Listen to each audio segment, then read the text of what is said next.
Hey guys, and welcome back to another episode of Coding with Scratch. Today we will learn how to move a sprite and how to change the costumes of the sprite. So, once you get in here, for this project, you will be needing a sprite, any sprite, the cat, anything. So I will pick the hair. And don't forget to delete the cat. And you see that over here you have the name of the sprite, the x coordinate of the sprite, the y coordinate of the sprite, this to show or to not show the sprite, the size of the sprite, and the direction of the sprite. Today we will be talking a bit about the direction of the sprite. So as you see, when you click on it to change it, this round thing appears. And you can change the direction by just moving it.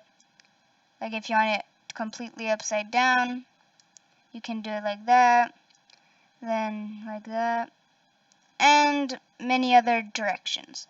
We will actually be keeping it straight for today. And once you do that, we want the sprite to go forward. So you get the when green flag clicked thing, code, block, and then you get the move 10 steps one, right? But don't forget, put the go to X something and Y something so you don't have to always drag your sprite to that spot. So in this case, we're going to do negative 200 for the X and the Y 100, okay? And you click the green flag, it's there. Alright, then we wanted to move forward, right? So we put the move 10 steps block. And you see, when you press it, it goes forward. And since today we don't want it to just move 10 steps, we want it to go from this end of the screen to this end of the screen. So that's when the repeat block comes in. You get the move 10 steps block and you put it inside of the repeat, which the repeat you put under the go to X, Y thing, block. And let's say you wanted to repeat it 10 times, doesn't work as you can see. So we try a bit more, 20. It goes to the half the screen. Let's try 40. And as you can see, it stops right at the edge of the screen how we wanted it to. Now the sprite looks like it's just going from side to side. So what I actually wanted it to be doing, and what we wanted it to be doing, is to make it look like the hair is running. So that's when the costumes come in.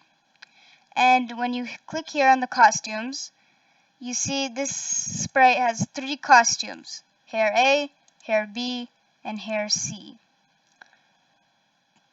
So you go back here and you look around for maybe something with a costume, and you see you have these 2 blocks, a next costume and a switch costume to hair C, hair A, or hair B. You can choose that. And let's use the next costume one. We put it right here and we see what it does. Oh, now it looks like it's just running really fast. So what we actually want it to be doing is, it would be better, right, if it would go a bit slower.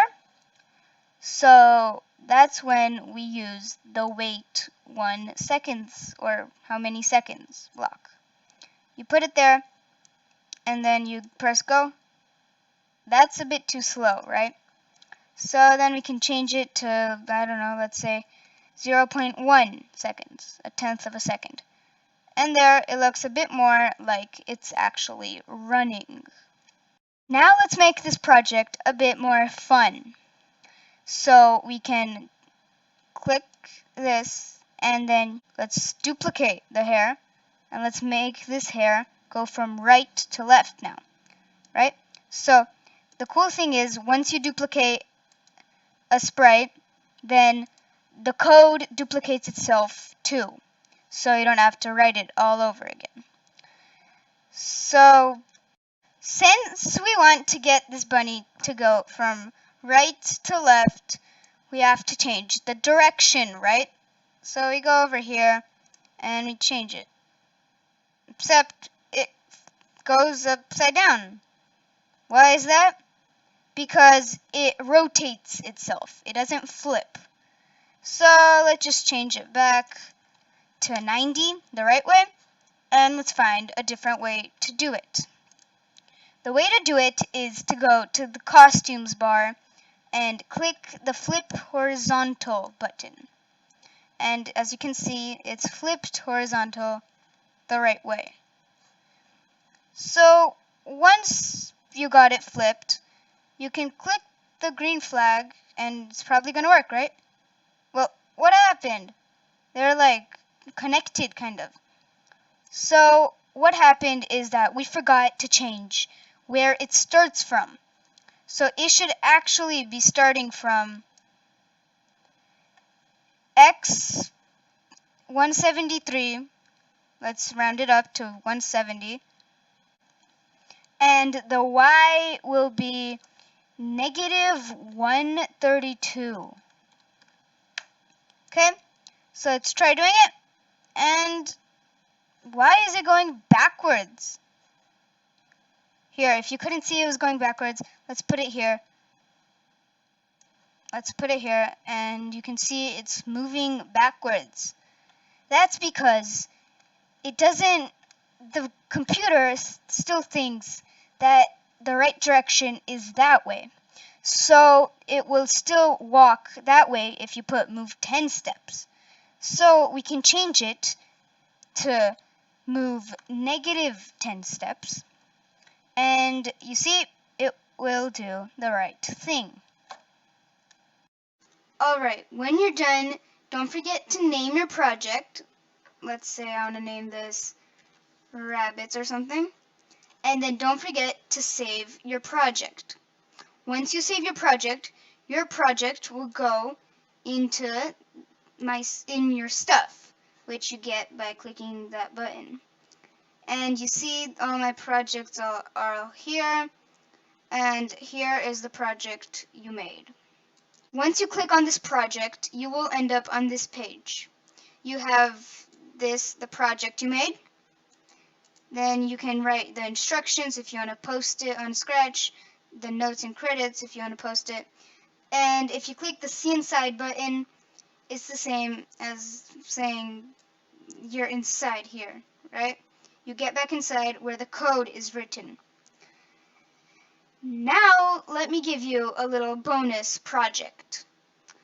So, what I want to do for this bonus project is, first, we got to get rid of one of the hairs. And I want to make this rabbit follow my mouse cursor. So, how you do that is you get rid of this repeat block. Don't forget to take out the things from the repeat block. And instead of the repeat block, so you kick it out, and you put in the forever block.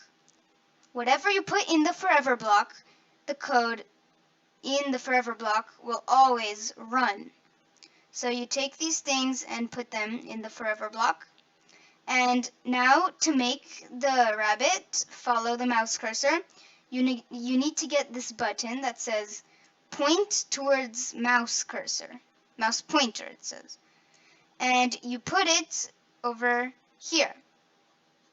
And once you run, you see the rabbit is always following your mouse cursor. Thanks so much for watching. That's all for today, but don't forget to come back tomorrow for another new project.